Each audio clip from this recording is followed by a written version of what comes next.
자, 오늘 팔복의 형상, 소금과 빛이 되다에서 소금이 되다 두 번째, 다다음 주에는 빛이 되다라고 한 말씀으로 나누겠습니다.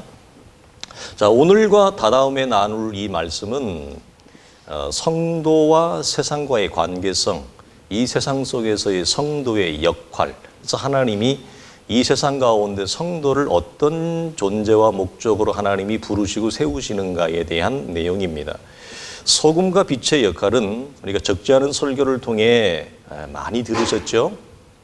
소금의 역할은 뭐예요?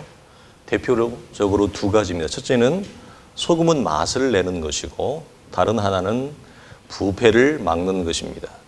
빛은 유일하게 어두움을 상대할 수 있습니다. 빛만이. 그리고 유일하게 빛만이 어두움을 뭐 할 수 있죠? 몰아낼 수 있습니다. 자, 그러나 우리는 이런 이전에 들었던 내용보다 조금 다른 차원으로 접근을 하려고 하는데요. 그것은 소금과 빛 때문에 더 큰 존재의 목적. 그것은 뭐냐? 생명의 목적과 역할로 이 땅에 하나님이 부르시고 세웠다라고 하는 차원. 그것을 좀 나누고 싶습니다. 우리가 조금만 묵상해 보면 소금과 빛의 존재의 목적은 이 땅에서 생명이라는 결론에 이르게 됩니다. 소금은 인간의 생명 유지에 절대적입니다. 필수적입니다. 소금 없이 인간의 생명이 유지될 수 없습니다. 여러분, 이 땅은, 이 말은 성도와 교회 없이 땅이 참다운 땅이 될 수 없다는 말이기도 합니다. 빛도 마찬가지입니다. 물리적인 빛이든 영적인 빛이든 빛 없는 세상을 여러분 생각할 수 있을까요? 온 세상이 흑암과 어두움으로 덮인다면 여러분 어떤 생명체도 살아남지 못합니다. 빛이 없는 세상은 우리가 상상할 수가 없다. 그래서 빛의 가장 큰 존재 목적도 뭐냐? 생명의 유지요. 이 땅에서의 생명의 균형을 여러분 맞추는 것입니다. 그러므로 너희는 세상의 소금이다, 빛이다. 이 말은 우리가 이렇게 고백해도 전혀 무방해요. 너희는 세상의 생명이다. 이렇게 고백해도 여러분 전혀 과하지 않습니다. 그런 이유 중에 하나가 뭐냐? 너희는 세상에 오늘 읽었던 소금이다라고 하는 이 말은 다르게 번역을 하면 원래 가지고 있는 의미를 번역하면 너희는 세상이 이 땅을 얘기합니다. 너희는 이 땅의 소금이다로 번역이 돼요. 원래에 가지고 있는 원래의 의미는. 그리고 그 땅은 이 땅에 가지고 있는 일반적인 모든 생명체를 의미합니다. 그래서 너희는 이 땅의 소금이다가 생명이다라고 번역을 해도 전혀 과하지 않는 거예요. 더 속 깊은 뜻을 우리가 건드는 것입니다. 그리고 우리가 다음 주에 나눌 너희는 세상의 빛이다라고 할 때도 너희는 이 세상이 우리가 보이는 단순히 보이는 이 세상만을 의미하지 않고 좀 더 광범위한 세상을 얘기해요. 우주까지 포함되어지는. 그래서 오늘 나누는 이 세상은 우리가 보이는 땅을 얘기한다면 빛이다라고 할 때 그 빛을 받쳐주는 세상은 코스모스 우주 전체를 얘기합니다. 그래서 우리가 오늘 말씀에도 보면 땅에 관한 구절은 하나죠. 근데 빛에 관한 구절은 네 구절에서 몇 개예요? 세 구절이에요. 차지하는 구절과 영향이 훨씬 더 많아요. 이걸 우리가 성경을 통해 하기를 합니다. 자, 우리는 지난주에 이런 차원에서 말씀을 좀 이끌어 가기를 원합니다. 마태는 제자들을 구약의 선지자들과 연결을 했죠. 그러면서 성도에 대한 정의를 어떻게 했습니까? 성도란 구약의 선지자들과 제자들의 말씀을 이 땅 가운데 우리가 살아가는 당대에 전달하는 영적 전달자요. 그걸 계승하는 영적 계승자다. 누가? 우리 시대의 성도들이. 자, 우리 시대의 성도들이 이런 것에 대한 영적인 자긍심과 영적인 큰 안목과 이런 것들이 없어요. 그 왜 그럴까요? 기독교를 자기 중심적으로, 자기 편향적으로, 자기의 유익과 이익만을 위해서 기독교를 활용해 왔던 분들은 성경이 오늘 얘기하는, 마태가 얘기하는 우리가 살아가는 시대 가운데, 당대 가운데 영적인 계승자여 전달자로 무엇을? 하나님 앞에서 하나님께 받은 순전한 말씀. 이게 왜 순전함이라고 얘기할까요? 구약의 선지자들의 특징, 하나님의 말씀을 가감 없이 더하지 않고 빼지 않고 그대로 전한다 이 말이에요. 순전함으로, 말씀을 왜곡하지 않고 순전함으로 받아 하나님과 그리스도 안에서 말함으로 무엇을 나타내요? 생명을. 그게 구약의 선지자들과 제자들이 받은 가장 직접적인 미션이었죠. 그럼 그것이 우리에게는 없냐는 거죠. 그것이 목회자에게만 한정되어져 있냐는 거죠. 그렇지 않다는 거예요. 마태는, 신약 성경은. 하나님의 교회로 부름을 받은 모든 하나님의 사람들의 가장 큰 미션이 뭐냐? 이 땅 가운데서 너희는 세상의 소금이다가 너는 이 땅 가운데 생명으로 서 있다는 거예요. 이 큰 차원을 우리가 묵상하자는 것입니다. 자, 이런 차원에서 어떤 사람은 이 말씀을 받아내는 자가 있습니다. 그 사람은 어떻게 해요? 생명으로 생명에 이르게 한다. 바울이. 근데 어떤 사람은 안타깝게 우리가 그걸 알 수가 없어요. 우리의 한계 때문에 말씀을 받아내지 못한다. 그 사람에게는 사망에서 사망에 이르게 한다. 그래서 생명과 사망을 나누는 가늠대가 뭐냐? 행위가 아니에요. 우리는 행위를 지나치게 한국교회가 행위론과 성화론에 빠졌어요. 이게 무슨 얘기냐?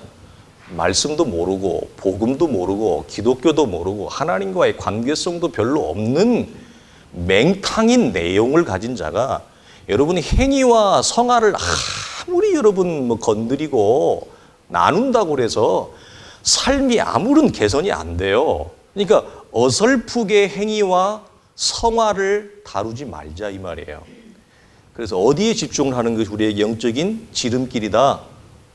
말씀을 통해 하나님과의 관계를 새롭게 하며 새로운 관계를 설정하며 말씀으로 깊이 주목하는 것이 우리에게 우리가 얘기하는 행위나 성화나 거룩이라고 하는 것들이 뒤따라오게 되어지며 동반되어진다라고 하는 것입니다. 자, 이런 차원에서 우리는 하나님의 생명의 가늠대가 하나님의 말씀이지 거기에 행위로 딱 놓지 않아요.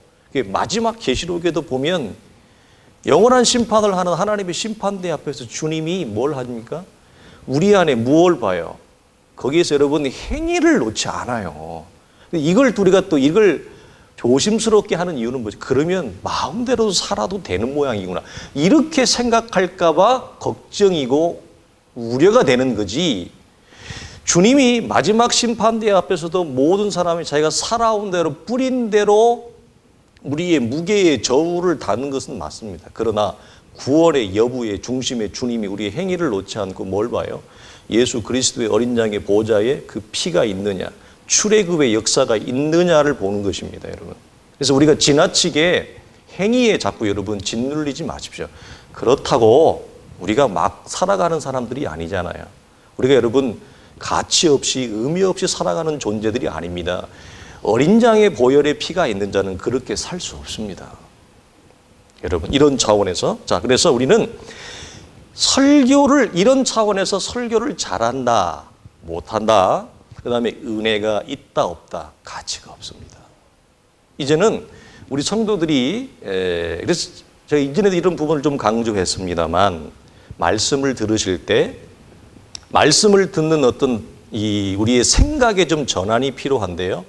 물론 그것의 의미가 부정적인 것은 아니었습니다만 원래의 말씀을 듣는 성도의 입장과 의도에서 그러나 우리가 말씀을 들을 때에 청종할 때에 이 말씀은 은혜가 있다, 은혜가 된다, 안 된다, 없다, 말씀이 설교를 잘한다, 못하신다 이런 자세는 추천할 만한 성경적인 모습이 아닙니다. 중요한 것은 뭐예요? 설교를 잘한다 못한다 은혜가 있다 없다 이게 중요한 게 아니라 말씀을 듣는 내가 그 말씀을 받아내는가, 그 말씀을 내가 먹고 있는가, 받는가 먹는가가 중요하지 성경적인 내용과 가치를 따라 그걸 내가 소화하고 있는가가 중요하지 말씀이 뭐 은혜가 있어요 없어요 설교를 잘하세요 못하세요 그건 여러분 아무런 의미가 없는 것입니다. 그래서 여러분 어떤 목회자가 여러분 설교를 하셔도 성경적인 가치와 내용을 따라 충실하게 여러분에게 전달하려고 한다면 여러분 그 안에서 그 말씀을 받으셔야 되는 것입니다. 그리고 그 말씀을 여러분 받아 먹으셔야 되는 겁니다. 그것이 중요한 거지 설교를 이런 것은 전혀 의미가 없어서 이런 차원에서도 여러분들이 좀 말씀을 듣는 입장에서도 여러분 좀 전환이 필요하다. 예를 들어서 이런 거예요. 여러분 이 땅 가운데 숨어있는 목회자가 많습니다. 하나님이 사용하시되 세상 가운데 드러내서 쓰는 목회자가 있고 하나님이 드러내지 않고 쓰는 목회자가 있거든요. 드러내지 않고 쓰는 목회자 가운데 저하고는 견줄 수 없는 실력을 가진 영적 실력자가 여러분 얼마나 많은지 아세요? 만약에 그런 분이 여기 와서 설교를 하잖아요. 그러면 저는 어떻게 될까요? 만약에 우리가 전자의 관점에서 설교를 들어요. 자, 설교를 잘해요? 못해요? 은혜가 있어요? 없어요로만 여러분 설교를 듣는 성도들이라면 만약에 여기 있는 저보다 훨씬 영적으로 여러분 수준 있는 내용 있는 목회자가 설교를 저하고는 견줄 수 없이 잘하게 되어져요. 그러면 저는 어떻게 돼요? 저는 완전히 쪼그라드는 거죠. 만약에 그런 목사님이 와서 설교를 하고 나가면 저는 그 다음부터 설교를 할 수가 없어요. 너무 실력 차이가 나서 너무 왜소해져서 너무 의미가 작아져서 그렇죠? 그렇기 때문에 설교를 잘한다 못한다는 의미가 없는 것입니다. 무엇이 중요해요? 설교자가 하나님의 말씀을 따라 전하고 우리는 그 하나님의 말씀대로 전하는 말씀을 우리가 받는가 내가 소화해내는가 이게 훨씬 더 중요하다고 하는 것입니다. 그래서 이런 면에서도 우리가 어떻게 해야 돼요? 영적으로 전환이 필요하고 말씀을 받음에 대한 영적인 스펙트럼이 넓어져야 되고 이 안에 여유와 공간과 담아냄이 있어야 되는 거예요. 그렇죠 여러분? 이것도 여러분 굉장히 중요한 영적인 여러분 성숙의 분야이라고 말씀을 드립니다. 그래서 이렇게 말씀을 받음만이 무엇이 우리에게 주어진 영적 생명이 유지가 돼요. 이게 이 땅의 소금의 역할이에요. 생명의 역할. 그리고 뿐만 아니라 그 주어진 생명이 더욱 생명되게 합니다. 무엇만이? 말씀을 받음만이. 그렇죠? 우리의 생명을 유지할 뿐 아니라 그 생명의 충만한 목적에 이르게 하는 것은 말씀이 은혜가 있다 없다 이런 자세는 불가능한 것입니다. 그렇지 않겠어요? 말씀을 잘한다 못 이건 여러분 의미가 없는 것이죠. 오직 말씀을 받아낸만이 내 안에 생명이 유지가 되고 내 안에 생명이 충만해지는 것이죠. 이런 차원에서 소중하다는 것. 그래서 소금과 빛이 이 세상을 더욱 세상되게 할 때 의미가 있고 목적이 성취되는 것과 같습니다. 자, 성도가 이 세상에서 생명으로 서 있다고 하는 것을 다른 말로 하면 이 세상이 여러분 죽어가고 있다는 것입니다. 사망의 자리에 놓여 있다라고 하는 것을 이 말씀이 여러분 암시하며 전제하는 거예요. 그래서 여러분 하나님은 생명된 성도를 통해 세상을 살려내는 그 역사를 펼치고 있는 거예요. 그래서 사망의 자리에서 생명의 자리로 옮겨 놓도록 하기 위하여 이 땅 가운데 우리를 무엇으로 하나님이 세워놨다? 소금과 생명으로. 이걸 잊으면 안 된다는 거죠. 자, 요한복음 3장 10절이 잘 아는 말씀이죠. 하나님이 그 아들을 세상에 보내신 것은 세상을 심판하려 하심이 아니요 그로 말미암아 세상이 구원을 받게 하려 하심이라. 자, 아들이 이루어 놓으신 위대한 구원의 역사를 이제 누구에게? 현대를 살아가는 이 시대를 살아가는 소금된 나, 빛된 나, 생명된 나에게 하나님이 이 일을 뭐 하셨다? 위임하셨다. 이걸 우리가 여러분 놓치면 곤란해요. 이 영적인 환기를 해야 돼. 그러므로 여러분 주의 교회가 심판의 자리, 사망의 자리에 있는 자를 구원의 자리로 옮겨 놓는 역사에 동참되어지고 그렇게 하나님의 나라 앞에 쓰임받도록 우리가 뭐 해야 돼요? 간구해야 돼요. 여러분 우리가 예수를 믿지만 모든 사람이 쓰임받는 건 아니에요. 이 생명을 살려내는 자의 자리로 소극적인 기독교, 소극적인 믿음 무슨 말이에요? 내 개인의 이익과 유익만을 위한 기독교로 이해하는 사람은 생명을 살려내는 자리로 나아갈 수 없어요. 놓아야 그 자리에 나아가는데 못 놓는단 말이에요. 자, 이런 차원이라고 하는 것. 자, 그래서 교회를 이 땅 가운데 놓으신 주된 이유는 뭐예요? 생명을 살려내라고 하는 것. 이것이 가장 큰 목적입니다. 자, 같은 연장선에서 우리가 또 하나 묵상할 것은요. 하나님이 창조하신 첫 창조 세계는 타락 이후에 여러분 베드로 후서에서 얘기하는 것처럼 모든 풀은 마르고 시드는 역사, 썩어져 가는 역사, 시들어가는 역사가 지금까지 진행되고 있습니다. 창세기 이후부터. 자, 오랜 시간 동안 세상이 쇠퇴와 썩어짐 속에서도 아직까지 소멸되지 않는 이유가 여러분 무엇이라고 생각합니까? 그렇죠? 오늘은 우리가 이 내용을 이전에 들었던 내용이 아니라 좀 다른 차원으로 접근을 하는 거예요. 여러분, 인간의 잔혹성, 성적인 타락은 소돔과 고모라를 넘어선 지 이미 오래입니다. 생태계의 교란, 파괴, 창조 세계의 순리와 이치를 넘어선 지도 오래입니다. 물질 문명이 이렇게 여러분 발전하고 일어났지만 식량 부족과 기아와 가난은 우리가 아직도 해결하지 못하고 있습니다. 여러분, 세상의 축과 세상의 터가 지금 무너진다 해도 우리가 원망할 수 없는 지경이 됐어요.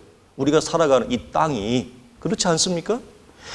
여러분, 이런 세상 속에 언제 꺼질지 모르는 바람 앞에 촛불 같은 이 땅이 아직까지 무너지지 않는 이유가 여러분 무엇이라고 여러분 생각하세요? 왜 여러분 하나님의 진노와 심판이 무엇 때문에, 누구 때문에 여러분 연기되어지고 확장되어지고 있을까? 우리가 여러분 묵상해 봐야 될 것입니다. 세상의 소멸 곧 종말이 오지 않는 이유. 저희는 이 이유와 근거를 오늘 말씀에서 저는 찾고 싶습니다. 단지 종말의 현상, 그걸로 접근하지 맙시다. 마치 이런 거예요. 종말의 증상과 조건이 다 충족되지 않았기 때문이죠 라고 하는 종말의 현상으로 접근하지 말고 오늘 말씀의 차원에서 왜 하나님이 지금 당장 세상의 축과 터가 사라져도 아무도 말할 수 없는 지경에 이르게 된 이 세상을 하나님이 무엇 때문에, 누구 때문에 하나님이 붙잡고 있냐 이 말이에요. 여러분 그런 생각을 여러분 해보지 않으셔요? 창조 세계의 부패를 누가 맡고 있어요? 이렇게 여러분 여쭤봅니다. 저는 당당히 얘기합니다. 이 땅의 소금인 성도, 하나님이 창조하신 이 첫 창조 세계의 썩어짐과 부패를 누가 맡고 있느냐? 이 땅 가운데 소금으로 생명으로 부름받은 하나님의 사람들이 맡고 있어요. 여러분 잘 기억하세요. 잘 묵상해 보세요. 이 안에 여러분 숨어 있는 하나님의 의도와 경륜이 얼마나 큰가? 우리가 보통 사람이 아니라는 얘기예요, 여러분. 하나님의 교회가 여러분 가벼운 게 아니에요. 성도로 부름받은 우리가 여러분 얼마나 하나님 앞에 위대한 하늘의 영적 통로요 생명의 통로로 시대 가운데 쓰임받고 있느냐. 가슴을 피라는 거예요. 제가 늘 그래서 의기소침하지 마시고 영적으로 우리가 여러분 대단한 특권과 영적인 자리에 있습니다. 여러분 세상의 소멸, 여러분 종말을 누가 지연시키고 있어요? 제가 지연이란 말을 쓰는 것은 종말은 하나님의 계획 가운데 정해진 이치이기 때문에 그때는 반드시 옵니다.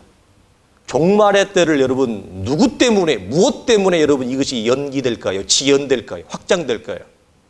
저는 이 땅의 생명인 성도, 이 땅의 생명인 교회 때문이라고 여러분 당당히 얘기합니다. 여러분 성경을 잘 보면 이 관점이 여러분 분명히 있음을 여러분 아실 것입니다. 베드로후서 3장 9절에 보면 주의 약속은 어떤 이들이 더디다고 생각하는 것 같이 더딘 것이 아니라 오직 주께서는 너희를 대하여 오래 참으사 아무도 멸망하지 아니하고 다 회개하기에 이르기를 원하시느니라. 한 구절입니다. 그 근거 가운데 여러분 이 놀랍고 경이로운 구원의 경륜을 주목하시고 묵상하길 바랍니다. 여러분 이런 차원에서 교회는 세상의 소망이요, 이런 차원에서 여러분 교회는 생명의 자리에 있습니다. 어떤 사람들은 이렇게 얘기합니다. 이 세상에 교회가 없었으면 좋겠다. 이 땅에 예수 믿는 사람들이 없었으면 좋겠다. 그러면 교회가 없는 세상이 더 좋아질 거라고 자화자찬합니다. 묻겠습니다. 과연 그럴까요? 과연 그럴까요?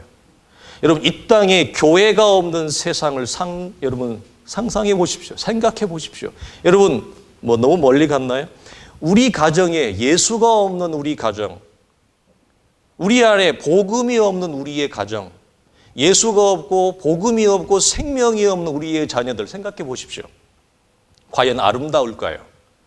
우리가 여러분 꿈꾸는 대로 세상이 여러분 그렇게 초록빛일까요? 전혀 그렇지 않습니다. 세상은 만약 이 땅에 교회가 없고 예수 믿는 성도가 없다면 여러분 벌써 악이 지옥이요 사라졌을 거라고 저는 봐요. 여러분, 교회가 있어도 이 정도인데, 성도가 있어도 이 정도인데, 교회와 성도가 이 땅 가운데 없다, 빛이 없다, 이 땅에 소금이 없다, 생명이 없다, 누구 때문에, 무엇 때문에 하나님이 이 땅을 유지할 이유가 뭐가 있어요? 근거가 뭐가 있어요? 여러분, 성도 때문에, 교회 때문에, 하나님의 사람들을 통해 하나님이 이루어 가실 위대한 구원의 생명의 역사 때문에 이 썩어짐과 부패가 여러분 있지만, 그럼에도 불구하고 이 땅이 유지되고 있다고 하는 사실, 여러분 이 큰 그림을 여러분 바라보기를 바랍니다. 법과 제도가 있다고 얘기합니다. 교회가 없어도 된다. 예수 믿는 사람이 없어도 된다. 법과 제도가 있으니까. 여러분, 법이 없어, 제도가 없어, 세상이 이런가요? 여러분, 법은 죄된 인간의 본성을 통제합니까? 통제하지 못합니다. 먼저 근대화된 법을 갖춘 서구 서양의 나라들의 법이, 우린 요즘에 이걸 많이 얘기하죠. 우리나라의 법보다 훨씬 여러분 강력합니다. 그렇죠? 먼저 성문법을, 근대화된 성문법을 이루었던 서구의 나라들이, 여러분 교통딱지 위반, 주차 위반 딱지, 우리나라는요 돈도 아니에요. 여러분 유럽 갔을 때 딱지 위반하면요 여행 못해요. 얼마나 여러분 가격이 높은지 아세요? 법이 얼마나 강력한지 아세요? 그런데 그렇게 법과 제도가 강력한데 왜 그래요? 거기는. 자, 법이 아무리 강력해도 그 법은 사람의 죄된 본성을 여러분 통제하지 못합니다. 어떤 제도도, 어떤 정책도. 그래서 법이 더욱더 강력해진다라고 하는 것은 여러분 그 외침이 무엇을 말하는 거예요? 사람은 어떤 법으로도 통제가 되지 않는구나. 법이 있어도 제도가 있어도 세상은 아름다워지지 않는구나. 최소한의 보안장치를 해놓은 것뿐이구나. 그렇게 여러분 이해를 하는 겁니다. 마치 율법이 죄를 통제하지 못하고 도리어 죄를 더욱더 제되게 한 것과 같은 것입니다. 여러분, 구약에서부터 면면이 보이는 사실은 하나님의 진노와 심판을 중간에 중재하는 자들이 있습니다. 하나님의 임박한 진노와 심판을 세상 가운데서 연기하는 자들이 있습니까? 누굽니까? 하나님의 사람들이었습니다. 노아가 세상의 창궐한 부패 앞에 하나님 앞에서 여러분 120년 동안 서 있는 거예요. 그게 그냥 방주만 짓는 게 아니에요. 그런데 방주를 짓고 있는 모습을 보아도 사람들은 그 누구도 마음을 돌이키지 않습니다. 노아가 하나님의 임박한 진노와 심판을 여러분 중재하고 있어요. 그 그림이 뒤에 가까이 아브라함이 우리가 잘 아는 소돔과 고모라 앞에서 하나님 앞에 중재자의 모습으로 여러분 간절히 엎드려 하나님 앞에 눈물을 흘립니다. 이 자체가 뭘 의미하는 겁니까? 소돔과 고모라의 임박한 하나님의 진노와 심판을 아브라함이 여러분 막고 있어요. 엎드림으로. 그게 여러분 우리라니까요. 그게 아브라함의 일이라고만 여러분 여기지 마십시오. 여러분, 모세가 완고한 이스라엘 앞에서 하나님이 이 백성을 내가 구원한 걸 하나님이 후회한다, 이 백성을 쓸어버리겠다 했을 때 모세가 하나님의 그 화를, 경노를 이스라엘의 완고한 백성 앞에서 뭐하고 있어요? 중지하고 있잖아요. 하나님 그렇게 하면 하나님에 대해서 하나님이 알지 못하는 자들이 하나님에 대해서 뭐라고 말하겠습니까? 마치 아비가일이 다윗 앞에 얘기했던 것처럼 그런 중지자로 서 있습니다. 여러분, 다윗은 어때요? 패역한 이스라엘. 하나님이 이 북이스라엘과 남유다에 대해서 하나님이 심판하고 싶을 때마다 열왕기 상하, 역대 상하를 보면 늘 나오는 메뉴가 뭐예요? 하나님이 내 종 다윗을 보아. 하나님의 심판이 뭐합니까? 연기됩니다. 이게 확장된다니까요. 지연된다니까요. 다윗 사후에 여러분, 나중에 중반 이후부터 하나님이 바벨론과 수르에 대한 동원을 통해 이스라엘의 심판을 예언할 때 그 앞에서 눈물을 흘렸던 선지자들이 누굽니까? 예레미야. 그 앞에서 외쳤던 선지자가 누굽니까? 이사야.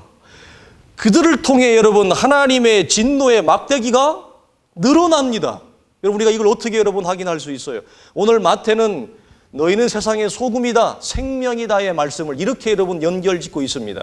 현재를 살아가는 성도들이 이 땅 가운데서 노아처럼, 아브라함처럼, 모세처럼, 다윗처럼, 이사야처럼, 에레미야처럼, 12 제자처럼 사람들의 교회가 이 지역에서 우리 사랑하는 성도들이 우리가 살아가는 이 땅 가운데 터 위에서 그런 위대한 중재자로 세상의 썩음을 여러분 때문에 여러분 막아지고 있는 거예요. 여러분을 통해서 하나님의 심판이 지연되고 있는 거예요. 여러분 이걸 묵상하면 좋겠어요.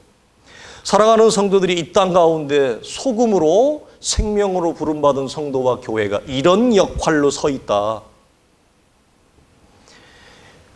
여러분 하나님의 나라의 구원의 경륜이 성도와 교회를 통해 내 삶 가운데 이루어지는 것을 묵상하며 그것이 내 안에 이루어지도록 간구하는 것. 기도의 제목이죠. 기도의 제목입니다. 자, 그러면 가정과 일터에서 썩어짐을 막는 자, 가정과 일터에서 사망에 있는 자를 생명의 자리로 옮기는 자, 가정과 일터에서 하나님의 진노와 심판을 중재하는 자로 우리가 서 있다? 그럼 여러분 돌아보십시다. 우리의 가정에서 이 일을 누가 합니까? 내가 서 있는 일터에서 이 일을 누가 합니까?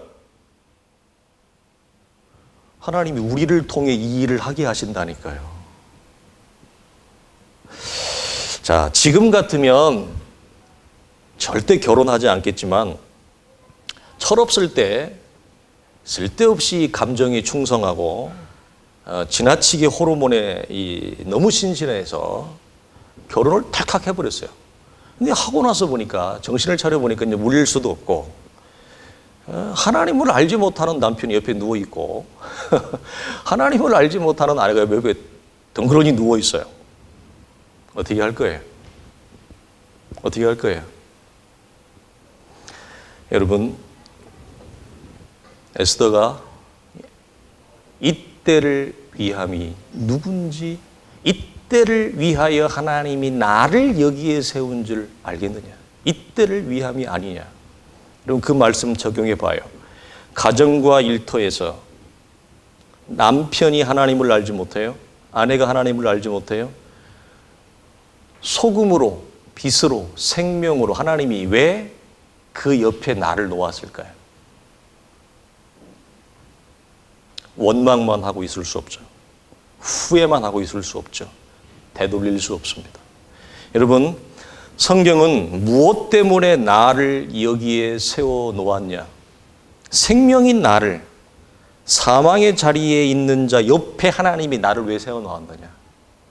소금인 나를 썩어가고 있는 이 존재 옆에 왜 하나님이 나를 세워 놓았느냐? 무엇 때문에? 살려내라고. 사망의 자리에서 옮기라고. 이 역할입니다.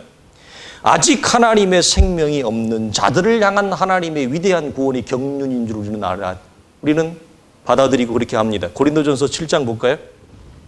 자, 만일 어떤 형제에게 믿지 아니하는 아내가 있어 남편과 함께 살기를 좋아하거든 그를 버리지 말며 어떤 여자에게 믿지 아니하는 남편이 있어 아내와 함께 살기를 좋아하거든 그 남편을 버리지 말라. 믿지 아니하는 남편이 아내로 말미암아 거룩하게 되고 믿지 아니하는 아내가 남편으로 말미암아 거룩하게 되나니 그렇지 아니하면 너희 자녀도 깨끗하지 못하리라. 그러나 이제 거룩하니라.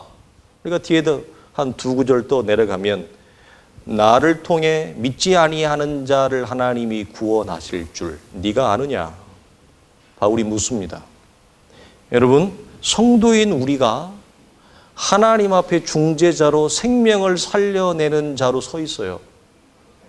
이 사실을 여러분 우리가 놓치지 말아야 돼. 그들의 영혼과 그들의 생명을 위해 기도하고 있다는 사실을 과연 그들이 알까요?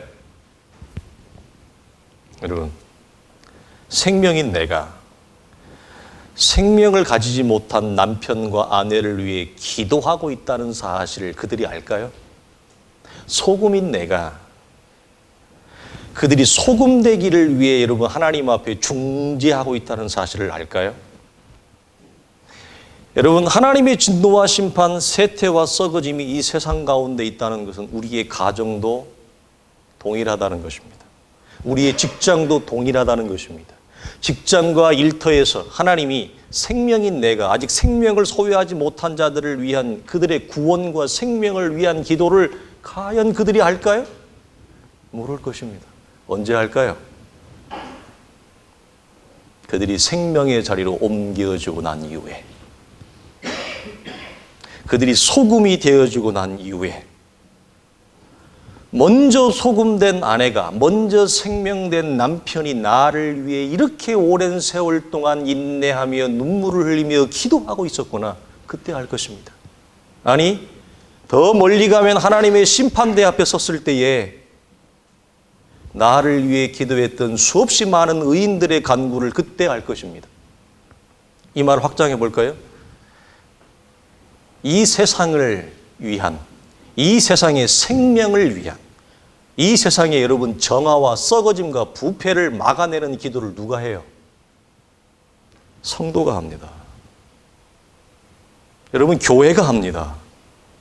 나라를 위한 기도, 세상을 위한 기도를 여러분 누가 합니까? 우리가 하죠. 이런 자리에 우리가 있다는 거예요. 그래서 너희는 세상의 소금이요 생명이다 이 말이에요. 우리가 우리의 자녀를 위한 기도, 그 아이들이 언제 할까요? 그 아이가 소금된 이후에. 그렇지 않을까요? 그 아이가 생명된 이후에 수없는 날을 부모가 옆에서 눈물을 흘리며 그의 영혼을 위해 살려냄을 위해 살림을 위해 기도했다고 하는 것을 언제 할까요? 그들이 살아나고 난 다음에 알 거예요. 지금은 가치가 없다고 얘기해요. 그래서 세상은 우리 보고 뭐라고 얘기해요? 모르니까 교회는 가치가 없다. 교회는 예수 믿는 예수쟁이는 가치가 없다. 차라리 없는 게 낫다. 왜? 모르니까. 세상과 자신들의 영혼과 생명을 위하여 교회와 빗댄 성도들이 기도하고 있다는 걸 몰라요. 그들의 눈에는 교회는 가치 없게 보이는 것입니다. 예수쟁이는 가치 없게 보이는 것입니다. 차라리 없는 게 낫다고 얘기하죠. 그러나 그들이 생명의 자리로 옮겨졌을 때 교회가, 예수 믿는 우리가 그들의 영혼과 세상과 나라를 위해 기도했다라고 하는 사실을 그들은 그때 알 것입니다. 이것이 의인의 간구의 위대함입니다. 여러분. 지금 당장 우리의 눈앞에 우리가 원하는 결과가 이루어지지 않는다 할지라도 여러분, 지금까지 나눈 내용을 접목합시다. 가정이나 세상이나 교회나 누구 때문에 썩어지지 않고 하나님의 심판이 연기되어 생명 얻을 기회가 주어지고 있느냐라고 합니다. 팔복의 형상을 가진 소금된 성도, 생명된 성도 때문이다. 우리는 당당히 얘기합니다. 소금으로, 생명으로 여러분의 가정을 살리시고 우리가 일하는 일터를 살리시고 우리가 서 있는 이 땅을 살려내고 주의 교회를 통한 아름다운 생명의 구원의 역사가 일어나기를 주의 이름으로 간절히 축원합니다. 기도하겠습니다. 하나님 아버지 감사합니다. 우리가 이 땅 가운데 소금으로 부름을 받은 것, 이 땅 가운데 빛으로 생명으로 부름을 받은 것, 우리는 작은 이치에서 내 입장에서만 생각해서 이것이 담고 있는 위대한 구원의 역사와 구원의 경륜을 하나님 놓칠 때가 있었습니다. 거룩하신 하나님, 우리의 안목을 크게 하시고 우리의 눈을 크게 하시고 우리의 영적인 생각을 크게 하여 하나님, 내가 놓치고 있었고 나를 통해 하나님이 이루시려고 하고 하나님이 나의 전 생애를 통해 계획하신 이 위대한 사람을 살려내는 역사, 세상을 살려내는 역사에 우리가 조금이라도 동참되어지며 그 앞에 쓰임받음으로 그것이 우리의 감격이요, 그것이 우리의 기쁨이요, 그것이 우리의 영적인 소임으로 인한 하나님 앞에서의 참다운 영적인 만족과 안위함이 우리 안에 넘쳐나게 하여 주시옵소서. 우리 주 예수 그리스도의 이름으로 간절히 기도하옵나이다. 아멘. 이제는 우리 주 예수 그리스도의 은혜와 우리 하나님의 크신 사랑과 성령의 감화감동 역사하심이 그리스도 예수 안에서 너는 이 땅에 소금이라 빛이라 생명으로 부름받아 소금된 자, 빛된 자, 생명된 자의 존재와 목적을 온전히 우리의 삶 가운데 이루어 우리를 부르신 이 앞에 부끄럽지 않게 영광이 되며 이 땅 가운데는 생명을 살려내는 자로 서 있기를 원하는 사랑하는 성도들의 모든 신앙적 걸음과 믿음의 선한 싸움 위에 이제로부터 영원토록 항상 함께 있을지어다. 아멘.